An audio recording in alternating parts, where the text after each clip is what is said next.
Hey everybody, my name is MetalMusicMan. And Professor Lex. And this is episode 25. Which is crazy because that's like Probably. a number. Dude, that's like a quarter of 100. That's like a nice chunker of a number that does the thing you said. That's crazy. That's so much of our lives. Oh no, we're liars. It's 24. Damn. Fuck. Never mind. It's episode 24. Well, next time it's going to be episode 25 and it'll be a nice chunky number. But for now, it's a gross 24 Ugly. number. Ugly, gross 24 that should be ashamed of itself. You know, we're giving 24 a lot of shit, but it is divisible by a lot of numbers to its credit. Like 2 and 2, 12? 3, 4, 6, 12. Oh, God, there's 24. so much math. Yeah. Is it? It's just wild. Is it divisible by 8? Oh, yeah. Yeah, math. Hot damn. Math. Dude. Yo. Yeah, you're not wrong. All right. Good for you, 24. Shout outs to 24. Yeah, not the Kiefer Sutherland show. I've never seen that. No, fuck that. Our topic this week is we don't have a topic, so we're gonna. Sorry. Yeah, I know you guys were really excited. You're getting a State of the Union address. You're getting personal updates. Yeah, it's been a crazy week for me. I've had work-related and non-work-related craziness, and I actually just got home like 5 seconds ago. And Lex is like basically on the same page by having taken off work and only played Crystal Chronicles for 48 hours. Yeah, I've been playing Final Fantasy Crystal Chronicles for 48 hours straight. This is the first time I think in my life that I've taken off work for like a new release of a video game. Really? Yeah. Ever? Yeah. Most of the time I'm just like, I'll play it when I get home. Oh, no, wait. No, I did do it once for Catherine, the game about... Damn. So yeah, I've taken off for shit. I've taken off for a while, like 2 or 3 times. I've taken off for definitely Skyrim. Definitely taken off for Pillars of Eternity. I've had a few. I've had a few. Yeah, no, it's good for me though. This was because like when I played Catherine, obviously that was a game that was very much just for me to enjoy for myself. But like Crystal Chronicles, it's got that multiplayer aspect. It took me backwards in time to 2004. Everything was simpler then. And I could just, play Crystal Chronicles. You could just play the game and have a good time and not think too much. And it's a GameCube game originally? Yeah, it originally came out on the GameCube. Everyone threw a shit fit because they were like, "Oh, we need 4 Game Boy Advances and 4 Game Boy Link cables. No, how are we to play this?" It's like, just be honest, dude. Like your biggest barrier to entry is that you don't have 3 friends. Everybody knows you've already got a Game Boy Advance, and your friends, I don't know about that because I didn't have. You didn't have a Game Boy Advance? I eventually had an Advance SP, which, in my opinion, is the best Game Boy of all time. Yep. That is the best Game Boy of all time, like of all of them. The Advance SP was so good, I loved it because it was just small. It folded up. It was square. Yeah, it was a great console, but I had it late. Battery. I had it late. It was like and it had the backlit screen too. Yeah. Well, but that's what I'm saying. I had it like towards the end, so I don't know what the time frame was that I had it, but I feel like when this Crystal Chronicles game would have come out, I probably didn't have it at that point. Well, it's just like people bitch about how difficult it was to get into, but if you really wanted to play it, you were probably well on your way to playing it at that point. Nintendo games tend to be marketed at Nintendo people.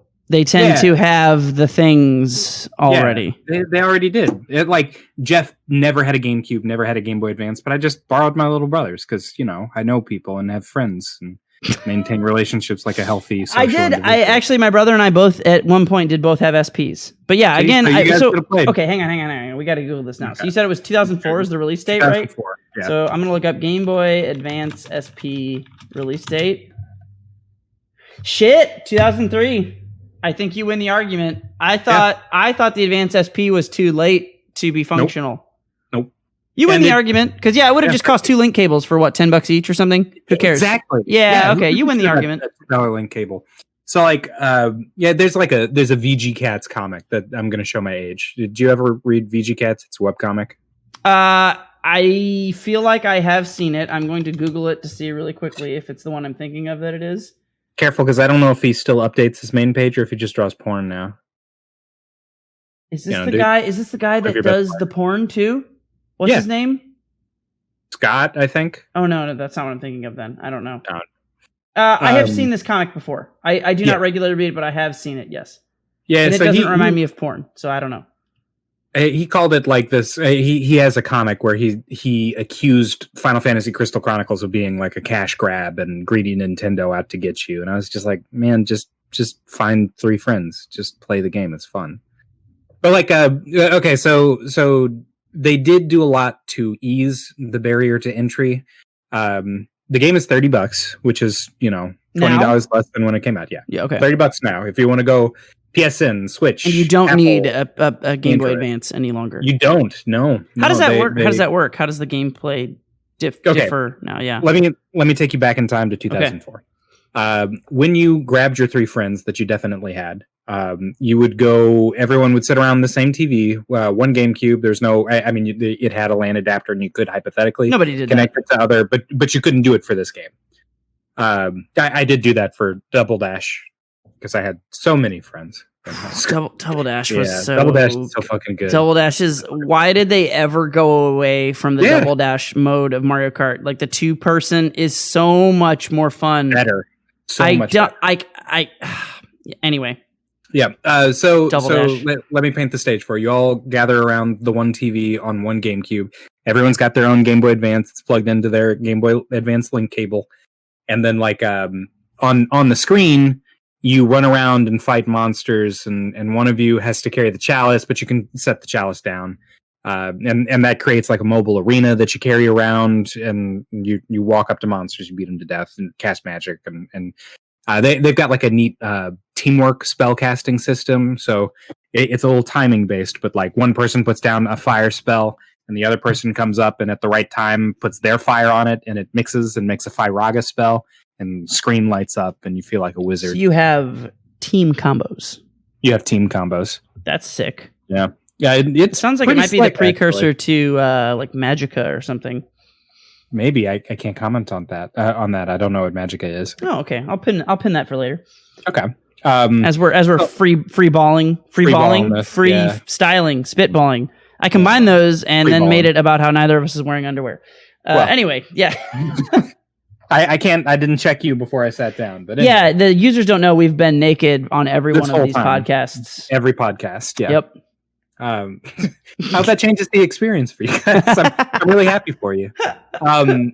So you all sit down totally clothed with your Game Boy Advances, and on each of the screens, because like obviously you see the people and the monsters on the TV, but on your Game Boy Advance that you've got in your hand, it's got a tiny map. One of 4 tiny maps. One of you has the physical map.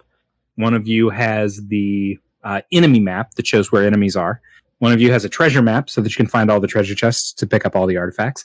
And the 4th one of you has a bestiary that updates in real time. So if you hit a monster, it tells you how much health it has. And this just happens, or are these like items you have to find? These just show up on your Game Boy. You're just doled out based on what character you are, or what port you are, or something like that. I think it's random, but yeah. And then like the other thing that it does is that you get a secret mission. So you go to the Riverbell Pass, which is the first dungeon, and then on the bottom of the screen your Game Boy Advance screen, it says inflict damage or defeat enemies with spells or pick up items or whatever. And then based on how well you do your secret mission, whoever does the best gets first dibs on the loot at the end. Everyone picks one item for loot, and whoever did their secret mission the best. So it's a competitive co-op. Exactly, and that was the thing. Like you'd want to share because if you all do really well, it totals up all the points that you got, and it puts you into a higher tier of loot. Competitive co-op is an interesting genre that I feel like more often than not falls flat on its face, but when it does things well, is pretty fun. I had fun with that new Super Mario Bros. Game a million years ago. Co-op? Well, the co-op is basically competitive because you can like jump on each other and pick each other up and throw each other. And technically that's supposed to be helpful, but it ends up just being like you fucking fighting somebody over. Yeah. Tossing someone into a pit 30 times. Yeah. So yeah, it's like a pretty. It's a little bit grindy, but in a way that doesn't feel so bad because when you do a dungeon like a second time, They add more monsters that are bigger or whatever, and like extra content in the dungeons. So maybe a pass is opened up that wasn't before. Maybe it's the high tide season, so all of the fish monsters are walking. So there's on land replayability in the same things that you've already done. Yep. Content is somewhat pseudo randomly, procedurally, whatever generated. Kind of, yeah. Okay. It's not really random. It's got a fixed pattern, but it evolves over time. Okay. And then so like the core of the story is that your town. The whole world is blanketed in this miasma, and if you breathe it in, among other things, you die. You get sick and die. So the only way not to have that horrible fate befall you is to live near one of the giant crystals that purifies the air. It's like a real big humidifier. And so the catch is your crystal will go out if you don't pick up myrrh from all the myrrh trees, because as we all know, myrrh grows on trees. So you as a caravanning group, you and your best friends you set out on Papalpamus, which is like a big round elephant hippopotamus furry boy. Slow down. He pulls your whack. Papalpamus. Papaumus. Papalpamus. Papalpamus. And this is like an Avatar beaver bison combination monster. Yeah, kind of like Yip Yip. What's his name? Much like Appa the Yip Yipper. Appa, yeah. So he carries he pulls your cart from dungeon to dungeon, and at the bottom of every dungeon there's a myrrh tree, and so they chip off a little bit of that crystal that powers your hometown, and they put it in a cup off the myrrh. And they're tree. like, the idea is that you take the cup and get the myrrh from the myrrh trees in the cup. Because you need to venture out where all of the miasma is. So you have to bring your cup, otherwise you'll die. To get the myrrh. To get the myrrh. You're getting it. I know you're acting like you don't, but you understand it. Your cup is the thing you hold that gets the myrrh from the myrrh trees. Exactly. And also protects you from the miasma. But it's like an AoE effect around your party? Exactly. Yeah. It's about like the majority of a screen. Like however the camera's focused, it's the majority of that space. So like one of you has to like physically move it from position to position. Otherwise, if you're outside of the chalice's influence, you take damage over time. Okay. Yeah, and it'll kill you. So you have to like it works like a mobile what do you call it? Battle arena, because you're like bringing it from place to place. It is your battle arena and it is mobile, not that it is a MOBA. You can fight in the area that the chalice poops the magic, holy magicalness, because you don't die in it. Exactly. Therefore, it is literally a mobile battle arena. Exactly. It is a MOBA. It has nothing to do with the genre. Exactly. Clever, beautiful bastard, Lex. And they did that because the dungeons are pretty big, and they didn't want everyone like zooming off all over the place. So it sort of forces you to be corralled. This forces the team to all be on one screen, basically. Exactly. Mm-hmm. Because should you leave that magical area, you die. Yep. Okay. Yeah. So it's kind of neat. Some people complained that it was a little clumsy, and I think it was like intentionally clumsy. So I don't know. Fuck the haters. The game's great. But let me now take you to 2020. Imagine where we don't have Game Boy Advances. Yeah.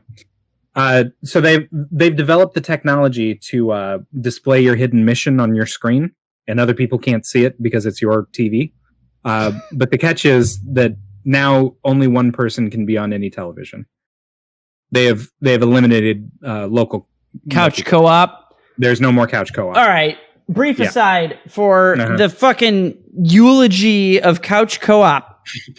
Yeah. I don't care that much about most games that people like. I like my games. People are stupid. There are all these bad games. I wouldn't even say I've ever especially liked couch co-op overall as like my favorite thing. But I don't understand why the fuck it's dead. It was so fun to do couch co-op every now and then for some games. Like those games just don't. Got Pilgrim versus the World, Streets of Rage, fucking oh my god, Golden Axe, fucking. Or there's that fucking Dungeons and Dragons, Legends of Mysteria. Yeah, that one is fucking sick. Or like Toe Jam and Earl, or fucking Battletoads, Double Dragon, Battletoads, or versus Double Dragon. even like shooter couch co-op, split screen shit, or like. Are you talking like Halo? Well, no, because I'm me. I'm talking about like GoldenEye 64 Time Crisis, but your hands are under the frame of the camera, so I couldn't see you jerking yourself off to PC shooters. Well, those are both Nintendo, GameCube, and 64 games. Because as everyone knows, the only acceptable console games are Nintendo because they're cool and different enough. Such a fucking lie. Oh no, it's so true. It's so true. It's so true.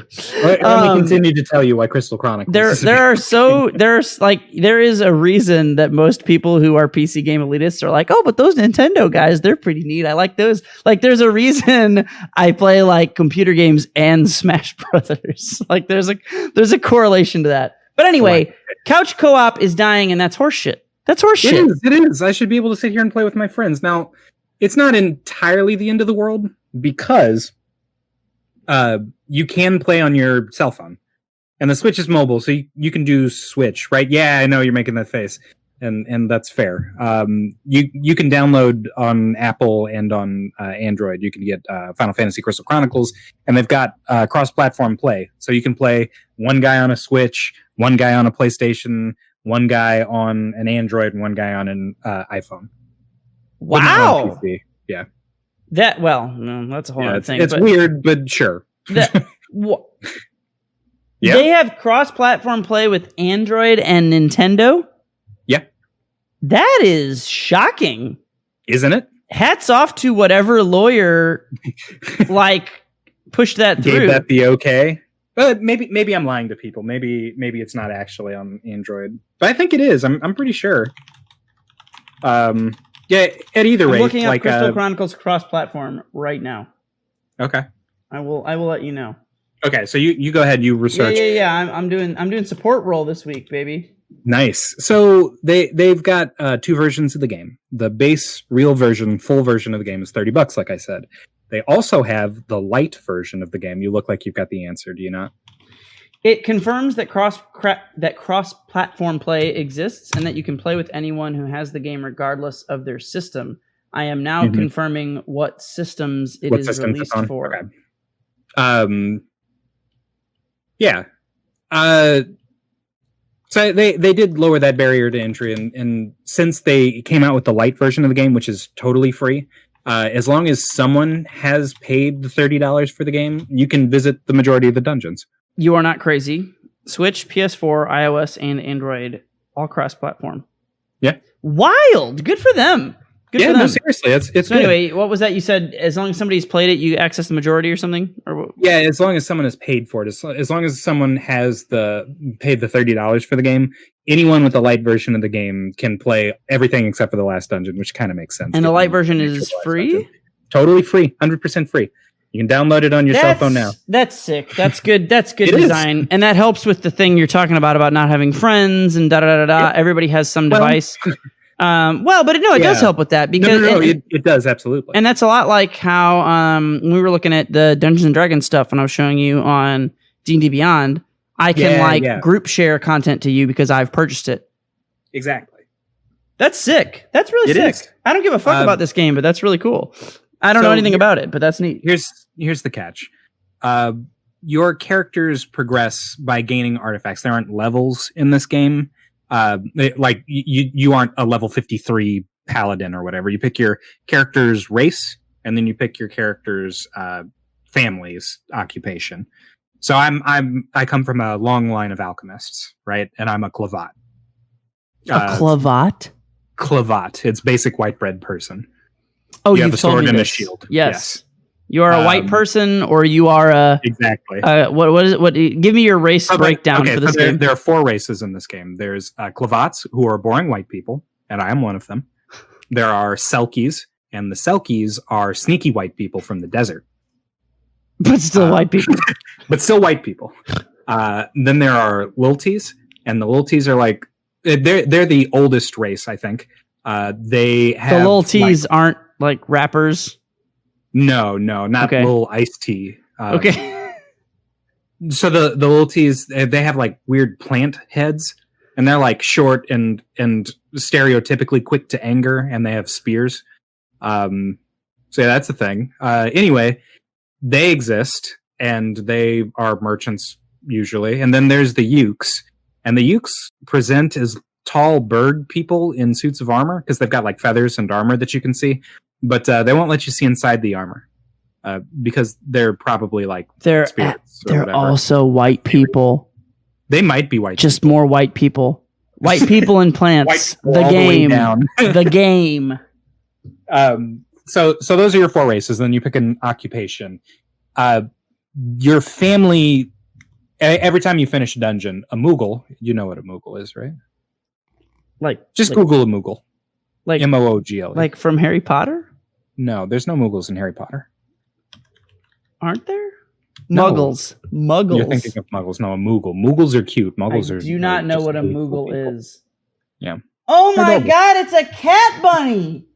Yeah, kind of, and it talks. It has bat wings and a little nose. Yeah, and the palm coming out of its head. I don't know anything about this. Oh my god! It's a bunny cat bat. This one's playing a trumpet. This one has boxing gloves on.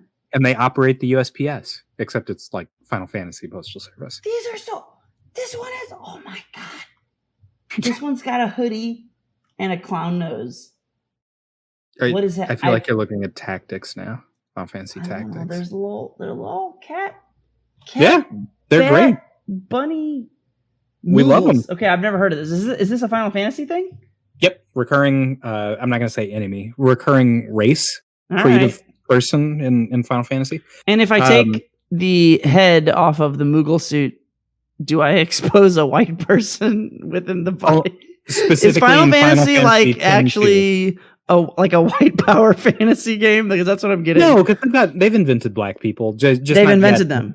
Okay. Yeah, not in Crystal Chronicles. Not in 2004, they hadn't. Right. And since this is a remastered one, they couldn't retroactively. That'd be like rewriting history. Erasing history. Yeah, you can't. Okay. I'm So you gain levels by just acquiring artifacts. You don't actually gain levels. There aren't levels. But your family, when they send you letters, they say, "Dearest son, it is me, your mother, Christine. How are you doing? I am worried that I did not give you enough love, and I have sent you out to fend for yourself in a dangerous environment. Love, your mom." And then you can reply. She says, like, "Do you need anything?" And you can say, "I need money," or "I need love." And then you can give her an item. So I told my mom I need love and gave her a striped apple, which I know is her favorite food because she's a clavat. And no, I'm not racist. I can say this. I'm a clavat. You didn't by chance have 2 broken hands when you asked your mom? No, I did not have 2 broken hands when my mom asked me if I needed more love. Okay. That's good. That's good. That's good.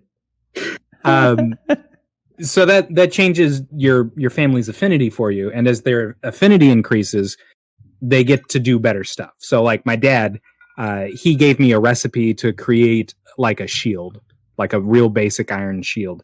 But I know when he loves me enough, he'll give me the recipe to create the ultimate weapon in all of the world. Your dad. My dad. The crafting system in this game is being nice to your family members. You can also find sometimes the recipes for crafting are in treasure chests, but you won't find the recipe for the ultimate weapon in a treasure That can only be found by loving your father. By loving your father enough. Yep. Just like in real life. So like that's cool, and I'm making fun of it, but I do enjoy that system. The catch to this whole wonderful system that I've described is that when you're playing the new Final Fantasy Crystal Chronicles HD, one person hosts, and whoever the host is the only person who gets mail. All of the guests do not get mail, which is to say necessarily that they do not progress their family's story. Oh, that's lame. Only one person can craft? Anyone can craft as long as they go to a town. Incidentally, you can't go to a town with your friends. But your friends can't level up their characters. They can't level up their character's family, sorry. Can they leave the party and go to a town and come back? in their own perspective, yes. Oh, that's lame as fuck, dude. Yeah, it is. That's bad. Especially considering that a lot of the content is locked behind, like, if you haven't jacking off your dad enough so he makes you a cool sword. Well, there's that. Yeah, that's important. That's one of my biggest gripes. But also, like, you physically can't go to the desert where the sneaky white people are from until you've gotten to, like, year 5. And year 5 means that you've done 3 dungeons a year for 5 years, 15 dungeons. You must have hosted for, like, 15 dungeons in order to get to the desert. How long is 15 dungeons? Depends on the dungeon. In real time. Measure it out for me in pumps of your dad's dick while you wait for him to make you a cool sword. How many pumps? I mean, that's 15 pumps, but that's because you only give him 1 pump every dungeon. Okay.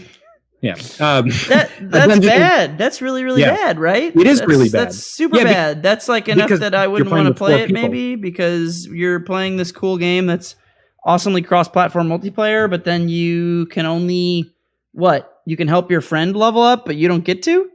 Yep. Well, your personal character still gets artifacts, so your individual will be fine. But your parents, they're trapped in a timeless Your parents are in reality. a hell dimension where your dad never gets any hand jobs from you, which is the cornerstone of the father-son relationship. Yeah, well. Oh my God, that's horrible. Yeah, it's pretty dumb. And when they were asked about it, they were like, "So, call my dad after this podcast and tell him that I love him and that I'm sorry I haven't given him a hand job recently." In email, yeah. I lost my thread. You know, when I was younger, my dad and I used to spend so much time together, and I would just be giving him hand job after hand job, you know. And then as I grew older, I just grew out of that. It got less and less frequent. I didn't want to give my dad hand jobs anymore. And I didn't think much of it until the other day. I was like, you know, you don't always seem to go. I haven't gotten a cool sword in a while. I wonder why that is. So like, it's totally possible. If you get the light version of the game, you can have the majority of the experience of the game. You're just missing out on like some of the best flavor, which is disappointing. Wait, if I purchase the game, do I get to give my dad hand jobs in your group? Only if you host. Oh, that's so dumb. I can't even pay for the privilege to jack my dad off. Exactly. That's so stupid. It is stupid. See, you're getting it. For $30, I should be able to jack my dad off as much as I want. No matter who else is jacking off their dad around me, we should all be able to do it together. We should be able to jack each other's dads off for $30. That's another. Okay, so it's funny that you should say that. Back in 2004, we all came from the same town in fiction. We all grew up in Tipa, pardon me. And my dad was an alchemist, and Scott's dad was a tailor, and Jeff's dad was a blacksmith, and Nathan's dad was a merchant, right? Okay. So at the end of the year, we'd all do our respective hand jobs. And then I could go over to Jeff's dad and I could be like, "Hey, Jeff's dad, you're a blacksmith. I just got the scroll for the ultimate weapon. Can you craft it?" And he'll say yes. Or he'll say, "You need to get some really good materials. Why don't you talk to Nathan's dad? He's a merchant." Yeah, he'll make you some nice silk so that it's nice and smooth, and that always gets everybody warmed up before they make the biggest sword. Before the next round, yeah. But is now fuck. I can't do that. So do you recommend this game? Heartily. I can't recommend it enough. Even with that problem? That's a big... I've never played this game, but that seems like a big problem. It is a big problem. I would recommend trying it because there's zero barrier to entry. If you want to, you can get the light version of the game now for free. And I can watch you jack your dad off and be satisfied with my voyeuristic endeavor. I can come with you. You can host a dungeon. I can come with you. Excuse me, I've got the hiccups. I can join your dungeon. We can beat the dungeon. I can sit there and stare while you jerk your dad off. And then... At no cost. And then if you decide, oh, that was kind of fun, then you can drop the $30. But I still can't. Why would I spend the $30? Just because it's more content, right? Yeah. So there are because one person needs to own it. Yeah. So there's 14 dungeons in the game. If you get the light version and all of your friends are also poor and broke, then you have access to 3 dungeons for freezies. I think it's 3. It should be 3. Okay. After that, someone needs to buy the game. in order for you to go to any of the other dungeons, any of the other, there's 14 total dungeons. You've had access to 3. You can get another 7 and 3, 10. You can do another 10 dungeons, but you can't do the last one unless you pay for the stuff. And then because it's the Crystal Chronicles HD, they added some extra like remixes of dungeons as post-game content.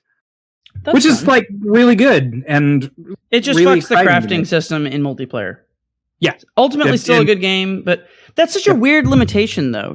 I don't even remember. Did you go over like why you can't, or is it just like a random decision? Oh yeah, here they did discuss that. They said for development reasons there will be no local co-op. Well, I understand why there's no local co-op, but why can you only level your dad's jack-off sessions? Why does only one person get mail at the end of a dungeon? They never said that. We didn't know until after we had all bought the game and played and experimented. They didn't announce it at any point until the game came out. And then they didn't announce it so much as people found out. Man, I don't know. It sounds a lot like you're giving this game a glowing review, but it also feels like this game is horseshit and no one should buy it on principle. That's really stupid. But the game is fun. So yeah. I'm at a loss. And I had already paid for it at that point. And so now I will get the best. You can give everyone else the ability to have the best time. Yeah. So okay. What we wound up doing, me and my 3 friends, so a total of 4 people, in order to get access to the majority of all of the people who are able to craft armor, weapons, accessories, and the merchants there required, you have to get to year 2 or 3. You have to start year 3, and then you'll be able to get to any of the crafters, right? Which is really good. But that means that everyone has to do like 6. Everyone has to host 6 dungeons, so that's 24 dungeons that we had to play. So from having played the 24 dungeons, we did the busy work. From there, only I'm going to be streaming the rest of the game. Everyone will look at me to see all of my events that happen while I'm on the road, and see me jerk off my dad. And as everyone is wont to do. Yeah, and since they've also purchased the game, they'll be able to do the last dungeon and all the post game content. We're gonna have a good time, but I'm not gonna act like there aren't some hurdles. That's a big hurdle, in my opinion. It is because you're necessarily missing out on a lot of the flavor. Yeah, I mean, a big part of any RPG is like that feeling of having leveled up and progressed, and even though your character, as you mentioned, is still doing that, you're missing out on like a 4th or a 5th of the game's potential like progress by not being able to beat your dad off exactly as much as everyone else. So you know about me, I have this issue where if I create a character, I hate the game and I think it's dumb. You make no sense. Please go on. Yes. So this is like one of the only exceptions to that rule, and I think it's because I find the world so interesting while you're being drawn. Talk to me about the character too. When you're done with your world, I'm curious about this whole. This is good. I'm very curious about all of this. Which you can tell because I'm interrupting you and not letting you continue telling me about what I'm curious about. So as you're being drawn by your Papalpamus, there is a chance. Yeah, there's a chance anytime you move your wagon that you could run into a skit, and the skits are like you bumping into other caravans, like a whose line is it anyway situation. I mean, they're Colin Mockery asks you to. It's not improv. Okay, but like you could run into Colin Mockery's group from Mars Pass, and it's a bunch of lilties, and they're out and about, and like you get the flavor of the other races, the feel for the world and the environment that you're in, and like not only are they like, "Hi, we're from Mars Pass," they'll say things like, "We just fought the Black Knight, and he kicked all of our asses. We shouldn't have done that." And then you find out about like the Black Knight, or you'll bump into this dude named Gertie, and he's like, "Hey, yeah, my name is real weird, but it makes more sense if you find out that my brother's name is Hurdy." And then, you do that. So, okay, so you're telling me that you like character creation in this game because you go out into the world and you meet people who have told you they've had experiences, and that makes you interested in pursuing what they told you about, and that makes you feel connected to the world? Kind of. What's most compelling to me about this is that obviously it's a Final Fantasy game. At the end of the game, you kill God. I'm not spoiling anything by telling you that. So, like, to an extent, your character is important, but only in that you were the one who happened to kill God. The important part, the way more compelling story, is about the Black Knight and why he can't remember anything, and the people that he vaguely remembers and is mad at. Yeah.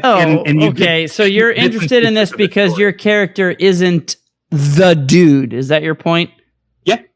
Yeah. This is where you tell me to play Pillars of Eternity, right? Sort of. Okay. There is an element of what you're talking about. Yes. Also not. I don't want to misrepresent it. There are elements where you are the dude, and there are elements where you are not the dude, and you meet the dude. It is not a single example of either of those things. The thing that I find incredibly amusing, for the most part, is how you basically just described a lot of games that you seem to think that you hate, but that they do the same thing. Which supports my theory that you are just a baby ass bitch and don't know because you've never fucking played any open world games. In fact, this is a console game and it's debatably open world. Yes. So no, that sounds cool. I know what you mean about, like, sometimes it's cool to be in a story and to learn about what's occurring, but not be always like the guy. That gets a little trite when you're always the guy killing God. Maybe you're just around while another guy kills God. So I will actually, as I've taken my time to set this up, this is not always the way, and I don't want to spoil too many things, but there is basically this exact plot line as a thread in Pillars at a certain point. Okay. Where there's a guy and he's like, hey, FYI, we killed a god a little while back. And you're like, wait, what? And he's like, yeah, anyway, let's go pick these flowers. And you're just like, huh?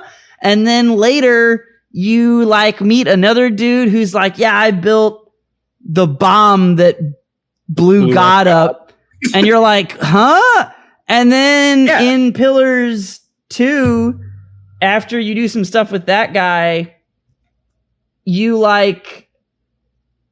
meet some other people that do things that are related. God, it is so hard for me to talk to you about this the game without ruining everything about it. And I just don't. But anyway, imagine the look on my face when I want to tell you about Final Fantasy X.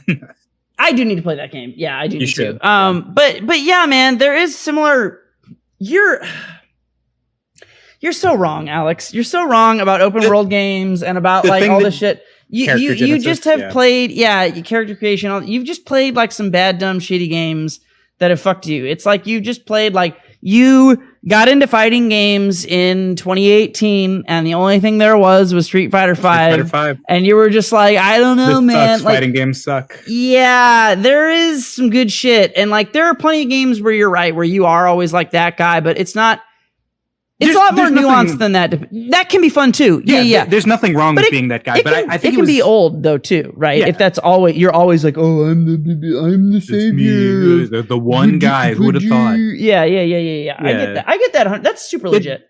It's really compelling to me because it's not presented in a linear, straightforward fashion. You sort of have to like meander through.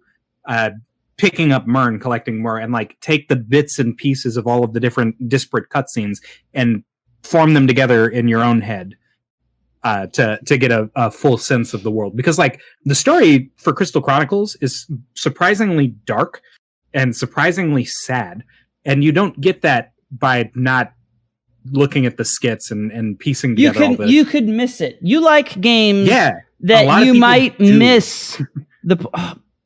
There's this game. Yeah. It's called Pillars of Eternity. Yeah? Do tell. Yeah, so you like whenever there's like a thing and stuff happens, but that there's like an important subtext that you're rewarded for having paid attention to the stuff that other people might have skipped through. That's solving a mystery. That's a eureka moment, and I am a eureka junkie. if I don't get my fix, I can't get off. Well, I don't know that I'd even call it a eureka moment because you're not really solving a mystery. You're just paying attention. The mystery is sort of... That's how you solve a mystery. Okay, that's fair, but I still think there's an important distinction in what you're saying, because there might be games where you are solving said mystery, but other times you're just... I guess you're picking up clues, but you're not at any point like incentivized by the game necessarily to solve that mystery. It's something you pick up as the onlooker or as the player, and you go, aha, but the objective of the game is not to solve a mystery. Yeah. You don't the objective of the game is to experience the story. Right? And like, oh man, yeah. There's Alex, you are a sweet summer flower that has not played good role-playing games. The right games. There are so many... You haven't played the right JRPG, so I feel this is a fair accusation. Okay, that's probably true, but the difference is I have played some decent JRPGs, whereas you are just like, anything that has a compass is the devil. Well, they are I will the devil. never like. So yeah, there's a lot of stuff in different games, and yeah, for sure, Pillars, since I'll keep pressing that on you, is definitely one that has that because I have it downloaded. I've made my character. Yeah, there's characters that you meet that you're not like. If you don't talk to Joe Bob the farmer, you might never know that he like took a dump in a field one day and his dump turned into a weird demon and all these things happen. You might not know how that like relates to everything else. And you can have like multiple playthroughs where you do or don't end up encountering that person, and that colors your perspective, right? And so the big point is to like, it's not just how much you paid attention, it's also A, did you pay attention, but then B, how does the act of having paid attention influence like your decision, right? Because even if you do pay attention and know a thing is coming up because you have played the game several times, you can kind of deal with the situation differently. And none of it is really ultimately right. It's just sort of like what what you've done and how that affects things. So the summary of your experience. God, all I'm hearing out of this is that you like that kind of stuff a lot more than I think you realize you do. Oh well, I mean, I will freely admit I enjoy piecing a story together. That's not the problem that I have. To me, that's not a mystery. I understand why you're calling it a mystery, but that's like a different thing to me. It scratches the same itch for me, which is why I think there's crossover. I'll give you that. I'll give you that. But like, okay, so in Crystal Chronicles, one of the things, and I won't spoil it for you, just on the off chance, because the twist is so good, I owe it to the twist not to go into too much detail. You talk to a guy who's researching why the world is so fucked up, and this whole game, you've been just sort of living in the fucked up world, and you've never thought that it's even possible to ask, why is the world fucked up? And he's like, yeah, I'm on it. And like later, you're in a dungeon, and there's a little goblin, and you beat him to death, and he drops a stack of papers, and you're like, that's weird. That's not money or a fish or a phoenix down or a magicite. And if you read the papers, it's like heartbreaking. And if you don't have all of those things put together, you would miss it. You wouldn't get the joke. But in light of that, when you see the goblin drop the stack of papers, you're like, oh, holy shit, this game is sad. You want a weird, esoteric storyline that is capable of being missed by people who don't pay attention and who breeze through the game. Yeah, Alex, I want to feel rewarded for paying attention. That is a core component to every single open world game that has ever been made. That's the whole some point. Games are just open world to be open world. Sometimes the bad ones are bad. Yeah. That's fine. But all the ones that are relevant, the whole point is that it's everything you're saying. The whole point is that there's all this shit, and you need to stop and smell the roses and be damned if the time rain melts your nose. The time rain will melt my nose. No, but time rain nose melting, be damned. You need to figure it out. And because you figured it out and took that time, you know and see all these extra things, and you don't get that in like a more linear game. You don't. You can't. Man, you're selling yourself on this. You don't realize it, but play Final Fantasy X. I'm gonna sit down on top of you and force you to play the non-Ori game series. Well, that'll be like when I was Cal a child. will help me and restrain you. That'll be like when I was a child and my sister sat on me. Yeah, so that'll be good. Just like old time. Did I buy Final Fantasy X? I feel like I might have bought it. I think you did. I know you bought Steins Gate. I bought Steins Gate. Maybe that's what I'm thinking. I definitely did buy Steins Gate, but I haven't touched that yet either. It's okay. You'll get to it. I have not bought Final Fantasy X. Is that game cheap? It goes on sale pretty regularly. I think wholesale it's either $20 or $40. What is 10X? Yes. 2D remaster?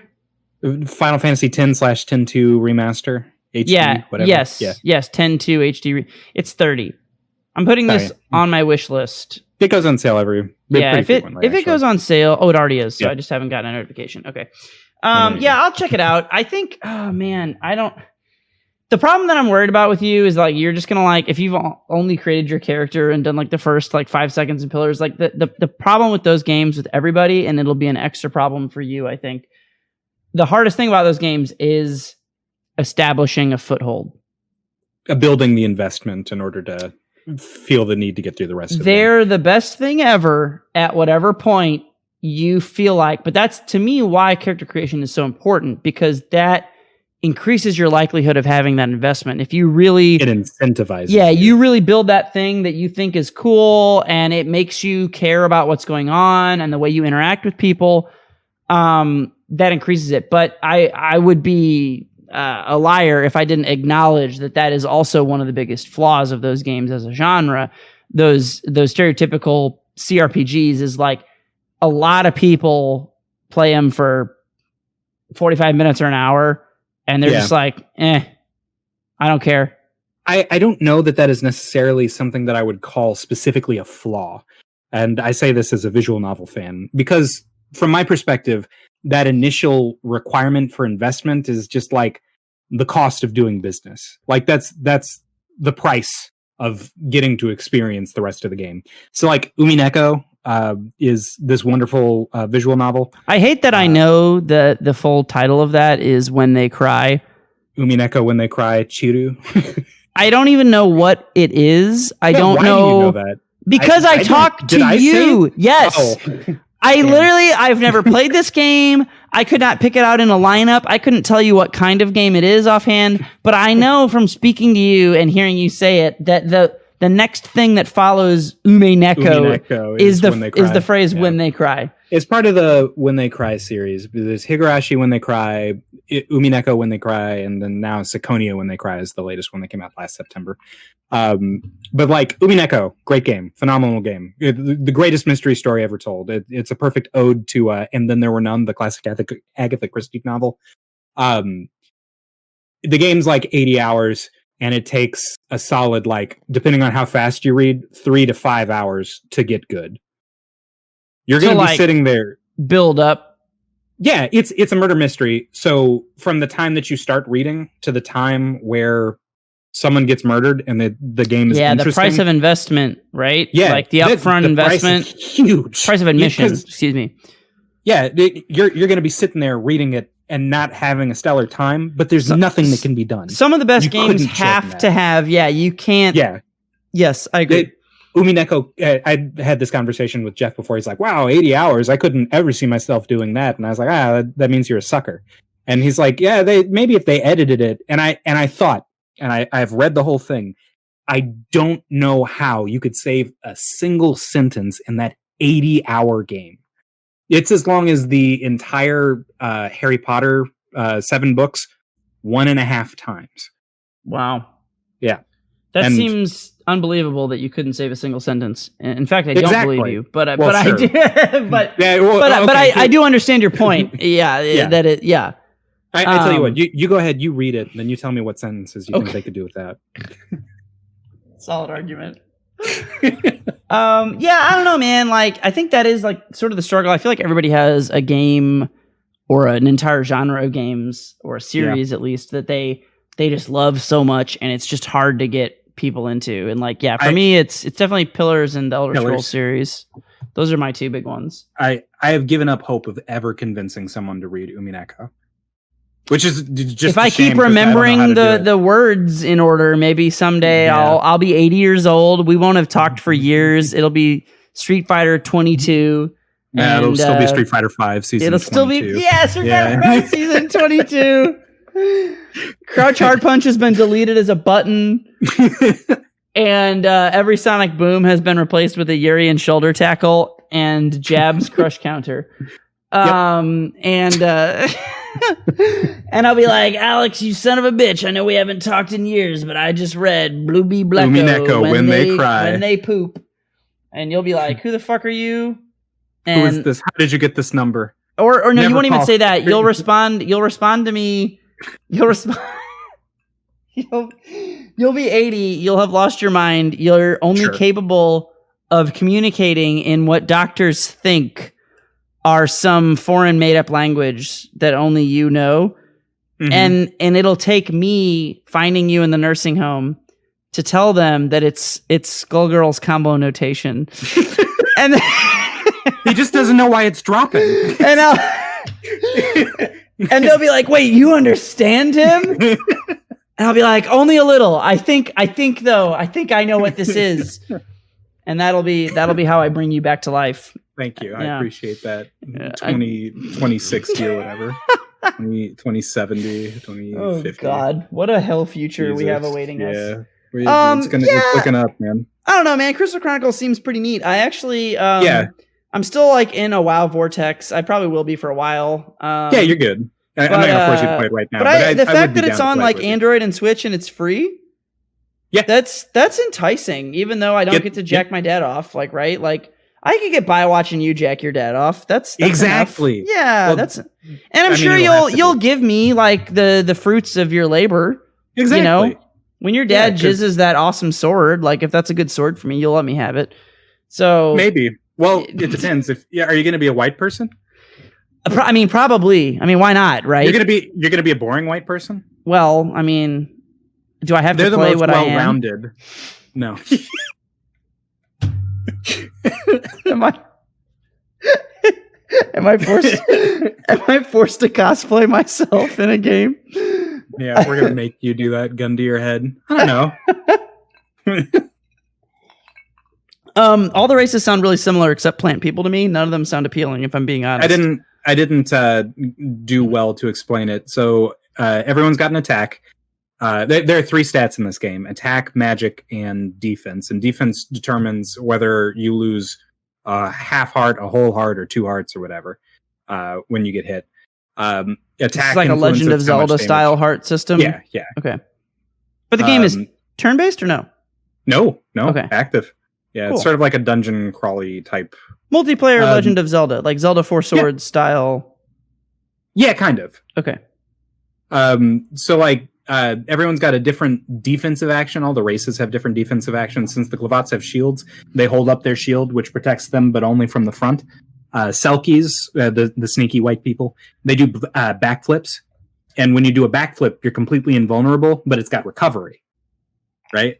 And then the Ukes, the weird bird folk, just turn their bodies intangible. As birds do. Which is like, perfect. But like the different races have different base stats, which don't impact too much past the first few dungeons. Like in because you'll be getting so many artifacts. Yeah. But in general, like the speed at which you charge your focus attack is determined by your race, and the speed at which you cast your magic is determined by your race. So Lilties cast magic incredibly slowly, and Ukes cast it on a dime. So that's lame. So you basically can't be a spellcaster, Liltie. Yeah, because I mean you can. You can, but it sucks.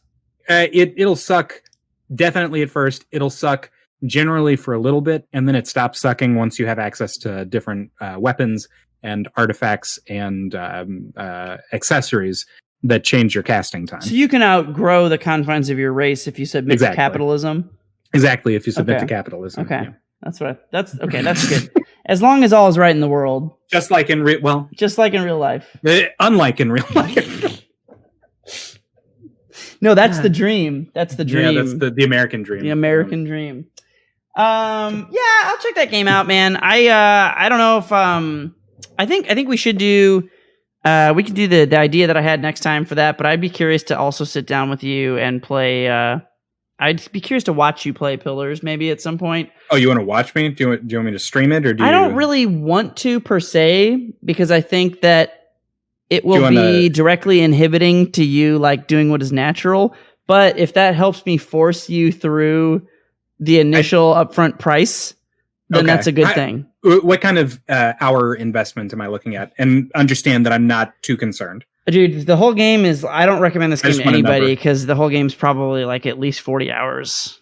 Oh, see, that's the difference from me and you, I guess. Because I'll recommend everyone read Umineko. Read Umineko. No one's going to listen to me is the difference. I don't usually recommend people games that are that long. And that's 40 hours is probably like assuming you know what you're doing. Do you know what I mean? It'll probably be much longer for you because you've never played it. Well, Umineko took me 80 hours and I read fairly quickly. I really do believe, Lex, if I can get you past the initial bad times that you have, that you will be very interested in this game.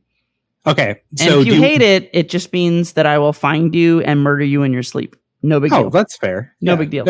So how about we do a recurring segment for however long the price of admission is? I'll just give you an status update. Every podcast?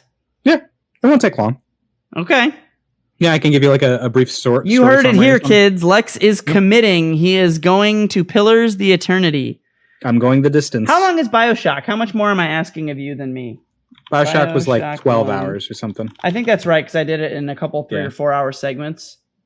So that's Final Fantasy X is like 27 hours or something. So I feel like you'll know whether you are remotely interested in it long before then. Mm-hmm. I mean, you should know within the first, I don't know. I would think within the first 4 to 8 hours, you would know whether you were particularly interested. But some of the best shit and the best payoff is definitely at the end. Towards the end.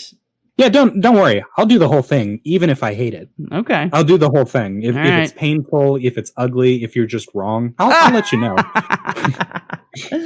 I'm intrigued. So we'll have a recurring Lex Plays Pillars segment. You heard it here, guys. Yeah. He just committed. We'll do it. Unprompted. It just happened. How about that? I'm not above it. All right. Well, we're hitting up at about an hour here, so I think we're good for this episode. Check out Crystal Chronicles. It's on free. An Android or an iOS version. device near you. Yeah. And we will catch you guys next time. I have been MetalMusicMan. And I've been Professor Lex. And we will see you later.